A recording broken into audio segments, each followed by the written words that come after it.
C'est André Gide qui disait que tout choix implique un rejet, le rejet de ce que l'on ne choisit pas. Et il a parfaitement raison. En choisissant en 2005, après l'obtention de mon baccalauréat au lycée Valdiodio Ndiaye de Kaolack, de faire des études de sociologie, j'avais entre autres possibilités de fréquenter d'autres filières. Parce que Dieu a fait qu'à l'époque, j'étais premier de mon jury et j'avais aussi la mention. Ce qui m'ouvrait effectivement beaucoup d'opportunités. Mais j'avais choisi de faire la sociologie parce qu'à l'époque également, je pensais que je pourrais me spécialiser une fois en troisième année, en licence, en psychologie. J'ai été orienté à l'université Gaston Berger de Saint-Louis, où j'ai suivi une formation au niveau de la section de sociologie. Et c'est sur place que je me suis rendu compte qu'à l'université de Saint-Louis, il n'y avait pas une spécialisation en psychologie. À l'époque, il y avait 3 spécialisations à partir de la licence.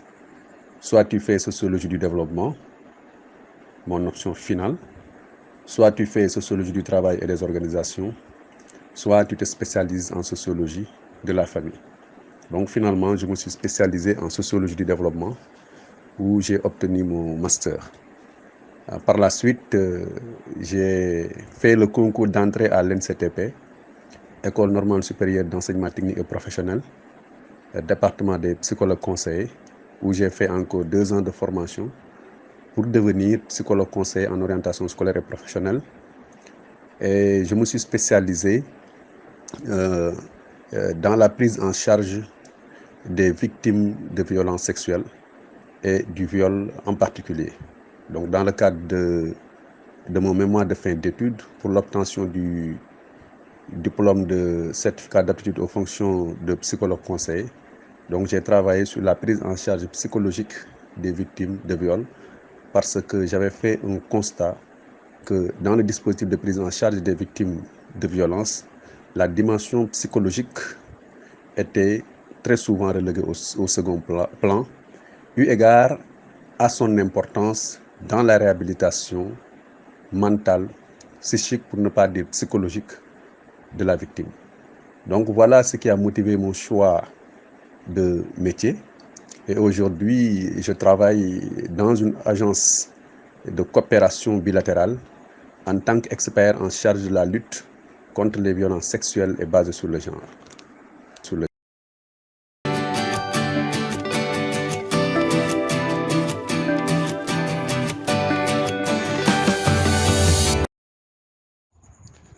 Pour exercer notre métier, il faut quand même développer un certain nombre de compétences.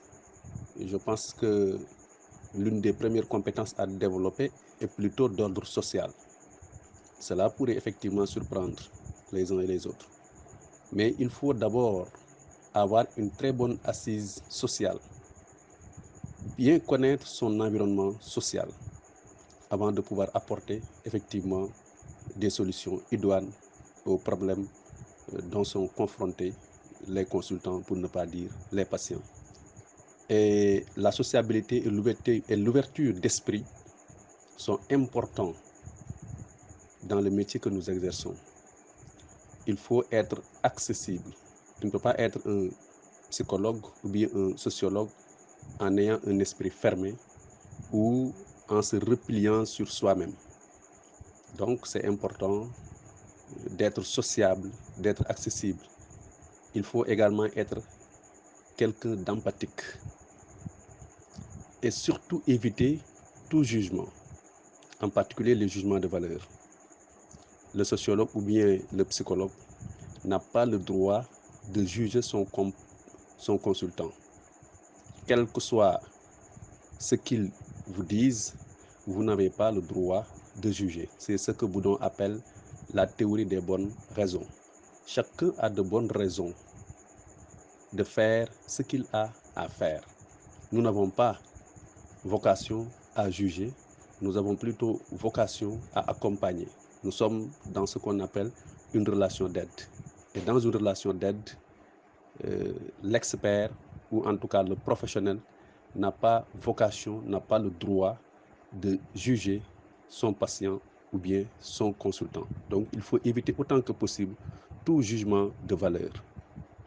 Il faut également aimer le métier parce que nous sommes quotidiennement confrontés à des situations qui, parfois, si vous n'avez pas un très bon mental, peut effectivement vous affecter. C'est pourquoi la notion d'empathie est très importante dans ce que nous faisons. L'empathie, c'est de montrer à la personne que vous la comprenez, qu'il a raison de faire ça, mais quand même qu'elle pourrait effectivement, à travers des mécanismes internes, à travers des compétences internes qui sont en elle, elle pourrait effectivement essayer d'éviter certains faits, de surmonter certaines situations. Et toutes ces compétences donc se regroupent en elle. Il suffit tout simplement de les stimuler pour qu'elle arrive elle-même effectivement à faire face à, à tous ces problèmes, à toutes ces situations donc malencontreuses dont elle peut être confrontée. Au-delà des compétences sociales, il faut également avoir des compétences théoriques. Et ces compétences théoriques, vu que nous sommes dans ce qu'on appelle la relation d'aide, nous sommes obligés effectivement d'être au fait de certaines approches, de certains courants. Et en matière de relation d'aide, les courants qu'il faut essayer effectivement de maîtriser, c'est entre autres l'approche centrée sur la personne, qui est développée durant les années 1930 par un psychologue clinicien américain du nom de Carl Rogers. C'est une méthode qui consiste à mettre la personne au centre du dispositif thérapeutique en plaçant une confiance dans ses capacités à résoudre ses propres problèmes. Alors, la relation d'aide psychologique dans cette approche dite rogérienne postule que la personne confrontée à une situation difficile peut, si elle est mise effectivement dans de bonnes conditions, arriver à trouver elle-même les principaux obstacles auxquels elle est confrontée et doit par conséquent pouvoir arriver à trouver les pistes de solutions qui vont lui permettre de sortir de ces difficultés. Et dans cette perspective, le professionnel qu'on appelle aidant ne doit jouer qu'un rôle de facilitateur. Il y a un autre modèle qu'on appelle la relation d'aide-dégâts qui est le plus souvent appliqué effectivement dans le domaine de l'éducation. Et cette approche met l'accent sur deux dimensions essentielles, à savoir la présence d'un client ou d'un consultant en difficulté et la non-utilisation par ce dernier de ses propres ressources pour trouver une solution à ses problèmes. Alors, dans cette approche, l'objet de la relation d'aide est plutôt d'apprendre à l'individu à découvrir certaines de ses ressources, comme je le disais tout à l'heure, à les actualiser, à les utiliser et à les développer.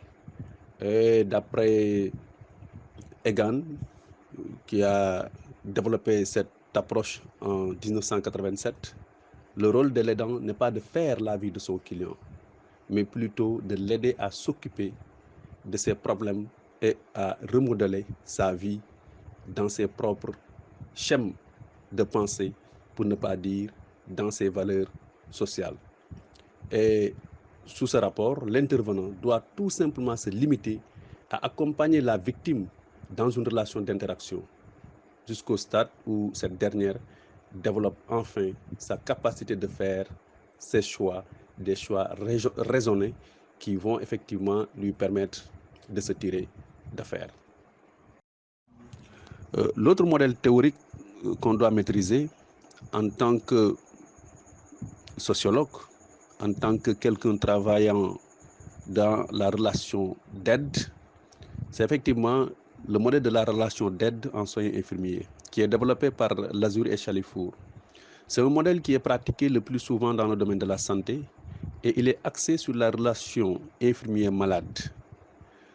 Et selon un des auteurs, Lazur en particulier, il soutient que devenir une infirmière aidante exige plus du savoir. Elle peut mémoriser. C'est ça le savoir qu'on a mémorisé, qu'on a en tête. Donc, la relation d'aide exige plus que du savoir. Elle exige également plus que du savoir-faire. Il ne s'agit pas simplement de maîtriser les gestes, parce que à force de les pratiquer, ça peut devenir automatique. Mais dans ce modèle, on préconise l'exigence, c'est le savoir-être. Le savoir-être, tant avec elle-même qu'avec le client.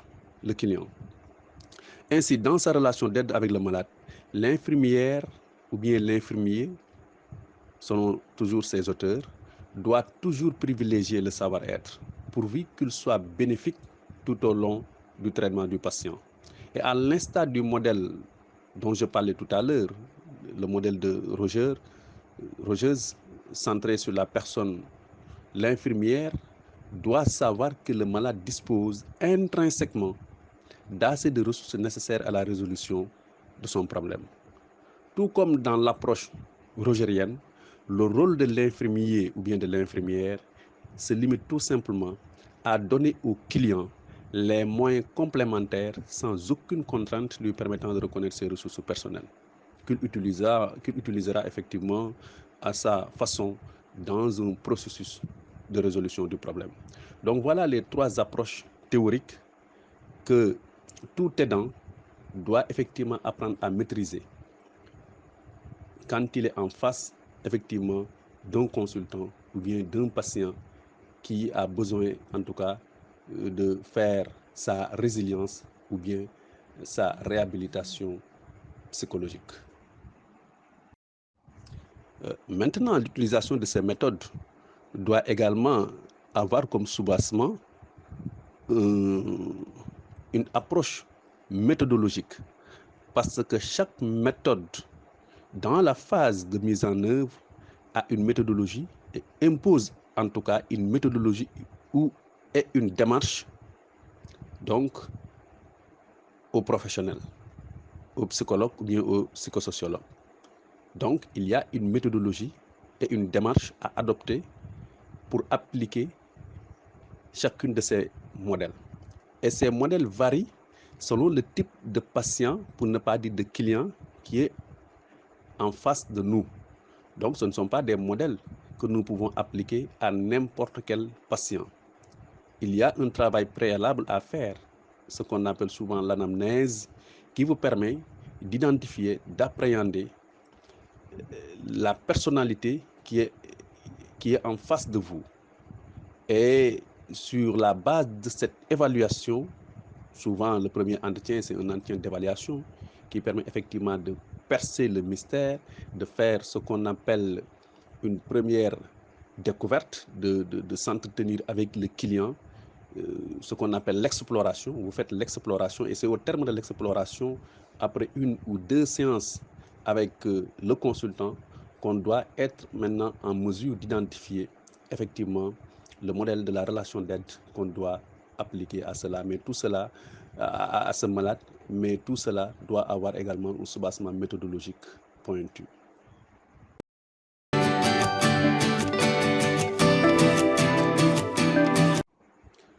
Le fait qu'au Sénégal, les gens donc aient l'habitude de considérer la thérapie comme une affaire de tubaab, ou bien que tubaab rek moo war a dem seeti psychologue, en réalité, ce n'est pas une assertion fausse. Et pour comprendre cela, il faut interroger, questionner le modèle de société que nous avons. Nous avons un modèle de société à solidarité mécanique. Et qui dit modèle de société à solidarité mécanique dit une forte cohésion sociale. Donc, pendant longtemps, c'est cette cohésion sociale qui faisait que très souvent, les Sénégalais considéraient, quand ils sont confrontés à une quelconque difficulté, qu'il n'est pas nécessaire de faire recours aux compétences d'un psychologue. Il suffisait tout simplement de s'entretenir avec la tante paternelle Il suffisait tout simplement de s'entretenir avec l'oncle maternel.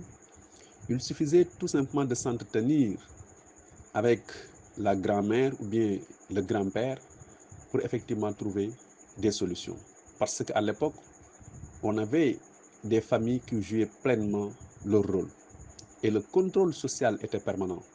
Il y avait un contrôle social qui faisait que les anciens, les parents, les voisins en particulier, dès qu'ils détectent des signes ou bien des signaux qui ne correspondent pas avec la norme sociale, aussitôt alertés, ils essayent effectivement de proposer des pistes de solution, des pistes de sortie de crise. Mais ça, c'est quand la famille joue pleinement son rôle. Parce que l'instance de base de socialisation, c'est effectivement la famille. C'est là où on inculque des valeurs. Mais on avait effectivement ce qu'on appelait des familles étendues, où véritablement tous les parents participaient à l'éducation, mais également participer à trouver des solutions lorsque des difficultés se présentent ou bien lorsque des problèmes apparaissent. Donc, effectivement, le Sénégalais n'avait pas besoin de faire recours aux compétences d'un psychologue. Mais aujourd'hui, on assiste à une dislocation de la cellule familiale. Et je pense que l'une des personnes qui actuellement mène des recherches dans ce sens, beaucoup de recherches, et questionne effectivement la cellule de base, cette cellule de base qui est la famille, depuis bientôt une dizaine d'années, c'est le professeur Fatou Sarr, qui a montré que la famille est en train effectivement de perdre sa lustre d'antan. Il y a un délitement du lien familial et il y a également une nucléarisation de la famille qui fait que les parents ne s'impliquent plus, ou en tout cas assez, dans le règlement des conflits familiaux. Avec cette nucléarisation de la famille, avec cette tendance à l'urbanisation, effectivement, la famille n'est plus ce qu'elle était et ne joue plus le rôle, effectivement, qu'elle jouait jadis. Ce qui explique l'avènement de certains faits qui vont à l'encontre de la norme sociale et qui ne sont pas très souvent détectés de manière précoce afin que des solutions puissent y être apportées. Donc nous avons un problème de famille. Et c'est ce problème de famille qui influence, qui a un impact négatif sur le comportement des uns et des autres. Maintenant que nous avons des familles nucléarisées, des familles monoparentales qui gagnent de plus en plus de terrain, il y a une étude menée en 2018 par le professeur Fatou Sarr qui montre quand même que 42% des enfants au Sénégal ne vivent plus avec leurs deux parents. Et ça, c'est alarmant. Et pourtant, les gens ne s'en rendent même pas compte. Voilà pourquoi la famille ne joue plus son rôle. Avant, il y avait également une autre soupape sociale, la religion. Souvent, la religion permettait quand même de résoudre certains problèmes. Le croyant, la foi, la personne, on lui inculquait des valeurs. On lui inculquait des valeurs. Et de plus en plus, comme j'ai l'habitude de le dire, les superstructures sociales qui permettaient l'équilibre de la société, l'équilibre familial, ces superstructures sociales s'effondrent une à une. Quelles sont ces superstructures sociales? C'est la famille, c'est l'école, c'est la religion, c'est l'administration. Et toutes ces quatre composantes aujourd'hui ne jouent plus le rôle qu'on leur connaissait avant. Et c'est ce qui explique la résurgence de certains faits que nous ne connaissions pas ou dont on entendait tout simplement parler et qui commencent véritablement à être observés au sein, de notre société. Et aujourd'hui, dire que thérapie affaire tubaab la ou bien tubaab moo war a dem seet psychologue, c'est un postulat qui a tendance maintenant à être faux. Aujourd'hui, comme nous vivons dans un individualisme qui ne dit pas son nom, comme nous vivons comme les Toubabs, alors il nous faut changer d'attitude et de comportement. Aujourd'hui, si des signaux sont détectés à temps, il faut effectivement essayer d'aller voir un psychologue pour qu'il puisse vous aider à surmonter certains problèmes, certaines situations. Donc c'est un postulat qui ne tient plus de nos jours.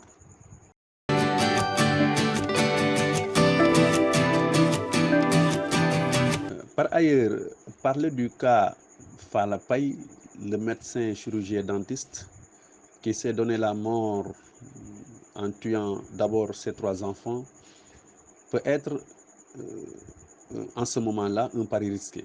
Parce que nous n'avons pas encore tous les éléments d'enquête pour pouvoir faire une appréciation plausible de son acte. Mais toujours est-il que nous pouvons déjà nous fier sur les quelques éléments que nous avons. D'abord, la lettre qu'il a publiée à titre posthume, donc, et dans laquelle il essaie de relater, en tout cas de justifier son acte. Et ce qui saute à l'œil déjà, je pense, c'est dans les premières phrases. Il explique lui-même que le mariage n'avait pas un soubassement solide et n'était pas fondé sur l'amour. Parce qu'il a expliqué lui-même, à plusieurs reprises, il a demandé à la fille sa main et elle l'a toujours rejetée. Parce qu'elle avait donné sa parole à un autre. Et c'est à la suite de la, entre guillemets, trahison de ce dernier que la fille est revenue à la charge pour lui demander si sa promesse tenait toujours. Et il a répondu par l'affirmatif. Pour dire aussi que l'amour n'était pas au rendez-vous dans ce mariage-là. Et lui-même, il l'a expliqué plus loin dans la lettre. À chaque fois que je lui demandais, à chaque fois que je lui disais je t'aime, pourquoi tu ne réponds pas? Et avant même le mariage, il lui avait posé une question, est-ce que tu m'aimes? Et la réponse était glaçante. Jigéen du bëgg dafay miin. Donc cela veut dire que c'est la base qui est faussée, c'est la base qui est pourrie. Et on pouvait s'attendre quand même qu'au sommet, qu'il y ait effectivement des difficultés. C'est le professeur Fatou Sarr qui a l'habitude de le dire. Quand la base vraiment ne tient pas, n'attendons pas d'avoir un résultat formidable au sommet. Et c'est effectivement ce qui est arrivé dans ce cas d'espèce. L'autre problématique que j'ai soulevée à travers la lettre, c'est que le gars voulait vivre, comme on l'a dit tout à l'heure, comme un Toubab. Autrement dit, parce que dans la lettre, tout au long de la lettre, il récusait de manière répétitive la présence de la famille de la dame à son domicile. À chaque fois qu'on lui rendait visite, il pensait qu'on dérangeait son intimité. Il pensait que voilà, ce n'était pas une pratique qu'il fallait faire. Tout simplement, cela veut dire que lui-même, il était un peu à l'écart des réalités sociales. Parce que le mariage en Afrique, et ça je pense que beaucoup d'anthropologues l'ont dit, il y a toute une littérature scientifique par rapport à ça. Je vous recommanderais de lire Robert de Liège, Anthropologie de la parenté, pour savoir qu'en Afrique, le mariage, ce n'est pas seulement une relation entre deux personnes, c'est plutôt une relation entre deux familles. Et la présence de la famille est importante. Et justement, comme on le disait tout à l'heure, la présence de cette famille faisait que, à chaque fois qu'il y avait des soucis, un problème, la famille intervenait pour apporter des solutions. Aujourd'hui, nous vivons à l'écart en voulant écarter cette famille. Et je pense que le docteur Paye, son problème, c'était ça. Il ne gobait pas, en réalité, la famille de sa femme. À chaque fois qu'il venait, il trouvait qu'il dérangeait, en tout cas, leur intimité.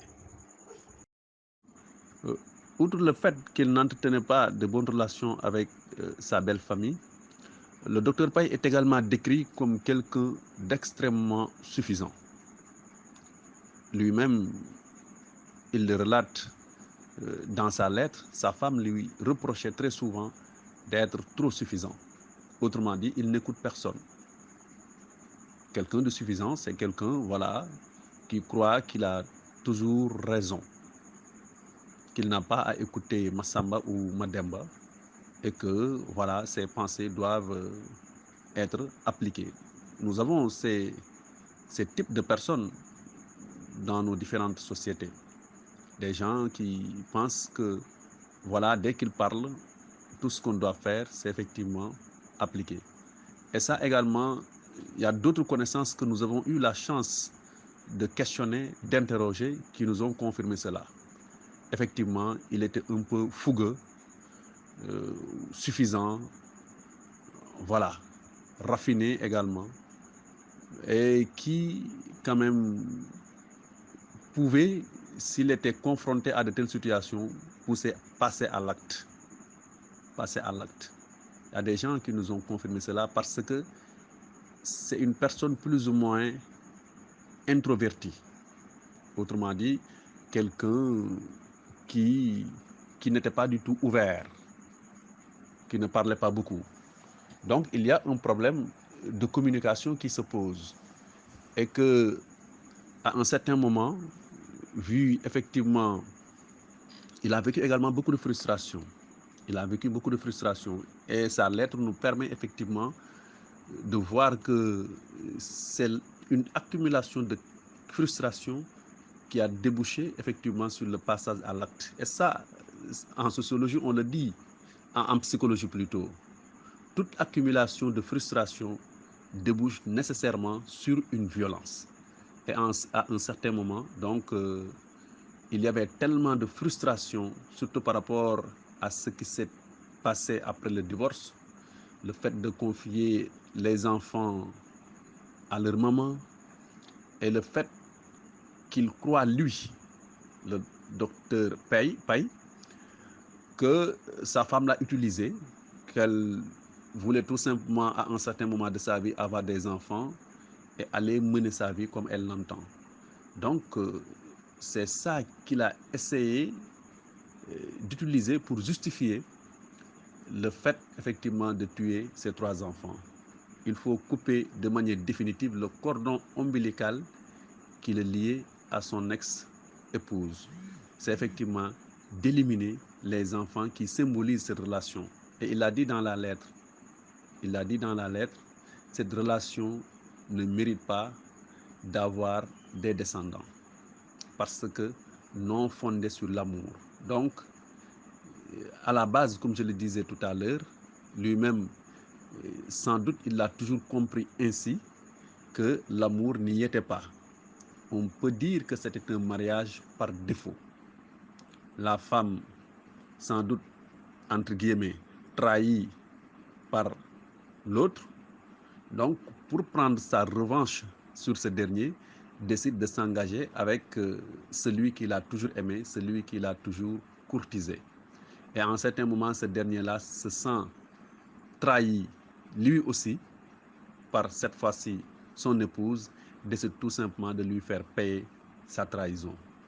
Mais tout simplement pouvait être évité s'il y avait une bonne communication, mais également s'il y avait, je le pense très fortement, l'implication de la famille des deux côtés pour effectivement essayer d'apaiser les tensions qui sont notées tout au long de leur mariage, donc au sein de ce couple.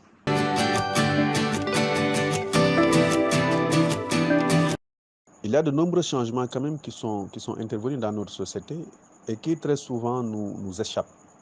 Parce qu'un changement social, quand il intervient, très souvent on ne s'en rend même pas compte, puisque c'est un processus qui peut durer pendant des années avant de faire son aboutissement.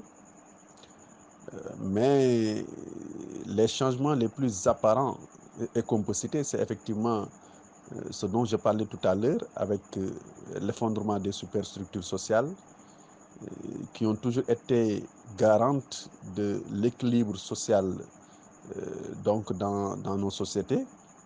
Et aujourd'hui, en fait, toutes ces superstructures s'effondrent une à une elles ne sont plus des baromètres pouvant permettre d'évaluer ou en tout cas de comprendre le comportement des uns et des autres.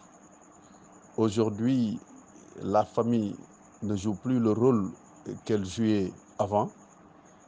Et quand la famille a un problème, cela a aussitôt des répercussions sur la société. Puisque la société, en réalité, c'est une somme des familles. C'est pourquoi quand la famille a un problème, nécessairement la société aussi aura des problèmes. Quand la famille est solide, quand les valeurs sont inculquées aux enfants, quand le processus de socialisation se passe bien, nécessairement, on aura également une société équilibrée, où en tout cas les problèmes ne feront pas foison comme nous le constatons aujourd'hui, pour dire tout simplement que le principal problème en réalité, c'est l'effondrement de la famille, mais également c'est l'effondrement de la religion, il faut aussi le dire. Et dans cette affaire, la foi est également interpellée. Et qui dit foi, dit nécessairement religion. Je l'ai dit tout à l'heure, la religion était une superstructure sociale, mais qui commence effectivement à s'effondrer à l'instar des autres superstructures sociales. Et quand on parle de la foi, si le gars était suffisamment ancré dans sa religion, sa foi pourrait lui permettre effectivement de ne pas passer à l'acte. Donc quand je dis que les superstructures sociales s'effondrent et que la religion y compris, je pense que ce cas l'illustre de fort belle manière.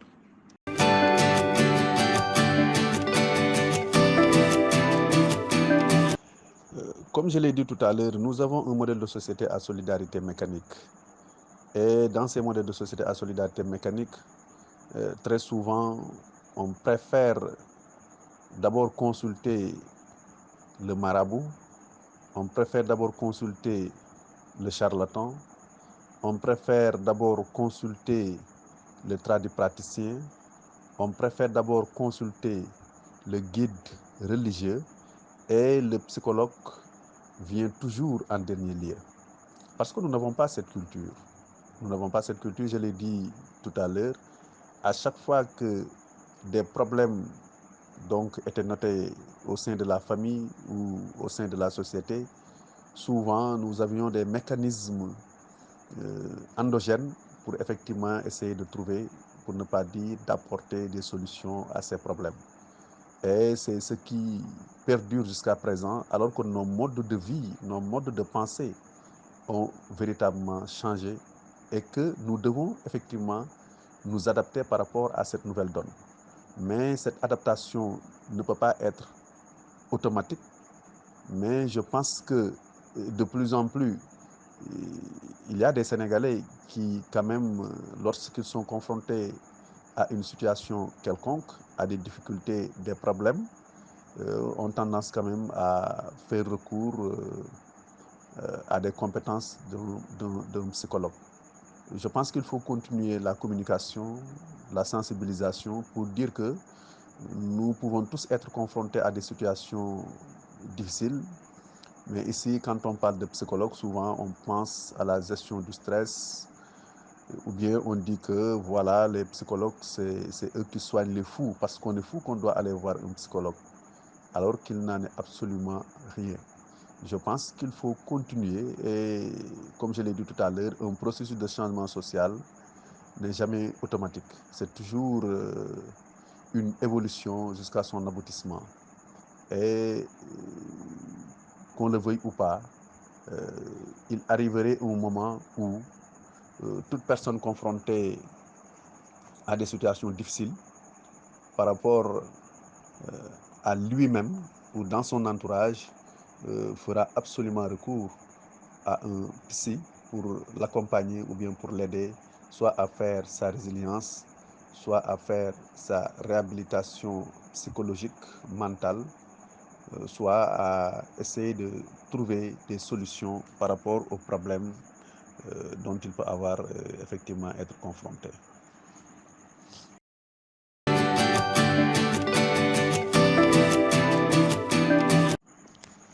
Oui, la pauvreté peut être un frein quand même si nous faisons recours à des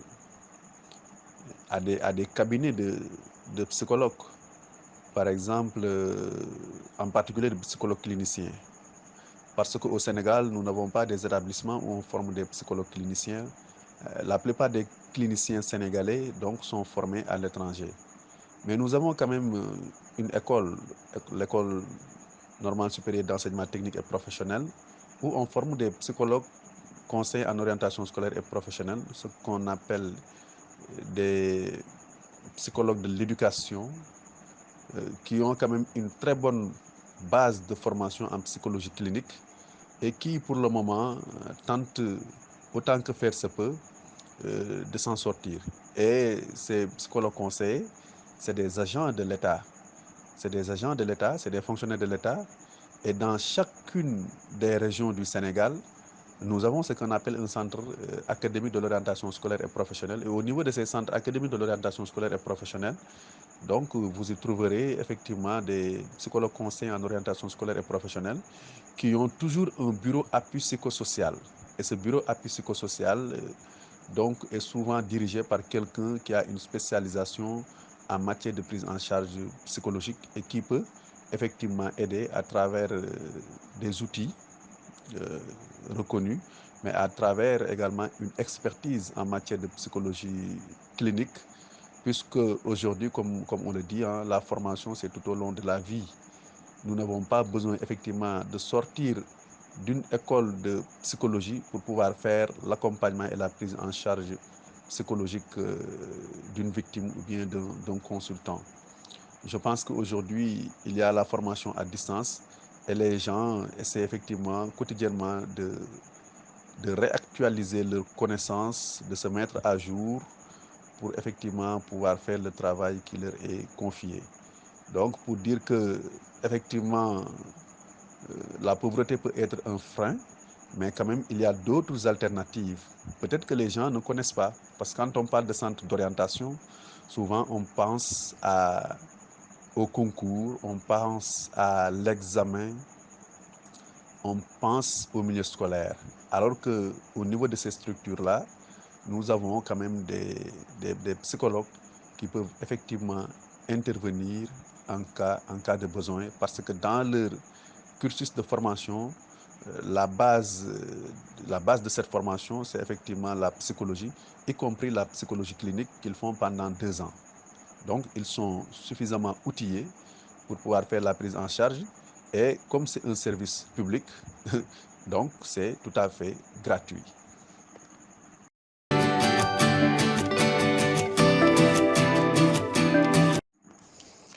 Tout à fait. Quand on parle de santé mentale, généralement, au Sénégal, on pense souvent au psychiatre, puisque le psychiatre, c'est un médecin, c'est quelqu'un qui est formé au niveau de la faculté de médecine, alors que le psychologue, il est formé en counseling et en relation d'aide.